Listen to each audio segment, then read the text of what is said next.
नमस्कार, मी Arjun Bhujbal, Panchanna automobile EV school मध्ये परत एकदा तुमचं स्वागत आहे. मी तुम्हाला आज बाहेर आपण चार्ज कसं करतो ह्याबद्दल थोडी माहिती देतो. जेव्हा आपण बाहेर आउट स्टेशनला चार्ज करण्यासाठी जातो ईव्ही व्हेकल, तेव्हा खूप प्रॉब्लेम्स येतात किंवा अडचणी येतात.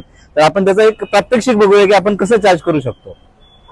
तर बघा, आपण आता चार्जिंग स्टेशनवर आलेलो तर आपल्याला अशा प्रकारची मशीन दिसेल जो डीसी चार्जर असतो, फास्ट चार्जर आहे. याच्यामध्ये तुम्हाला चार्ज चालू करण्यासाठी सगळ्यात पहिल्यांदा हे टाटा पॉवर जे ते ओपन करायचं आपल्याला. त्यानंतर आपण प्रोफाईल मध्ये गेला, त्यानंतर याच्यामध्ये पेमेंट मेथड म्हणून ऑप्शन येतो तुम्हाला. याच्यामध्ये तुम्ही बॅलन्स टॉपअप करू शकता.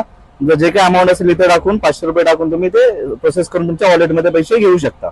तुम्हाला इथे दोन कनेक्टर दिसेल. CS2 टाईप आपल्या टाटा मोटर्स जे पण कार्स आहेत तिथं हा तुमचा लागतो. इथं तुम्ही क्लिक केल्यानंतर इनिशिएट चार्जिंग असा एक ऑप्शन येईल. त्याच्यामध्ये तुम्ही इनिशिएट चार्जिंग केलं, तुम्हाला जो काही तुमचा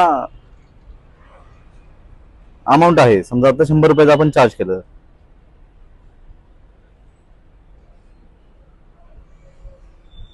त्यानंतर आपण समोर आल्यानंतर इथं यायचंय तुम्हाला.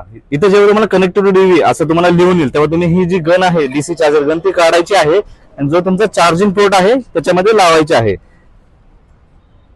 तर अशा प्रकारे तुम्ही डीसी चार्जर आहे तो तुमच्या कारला कनेक्ट करू शकता. खूप सोपी आणि सरळ पद्धत आहे.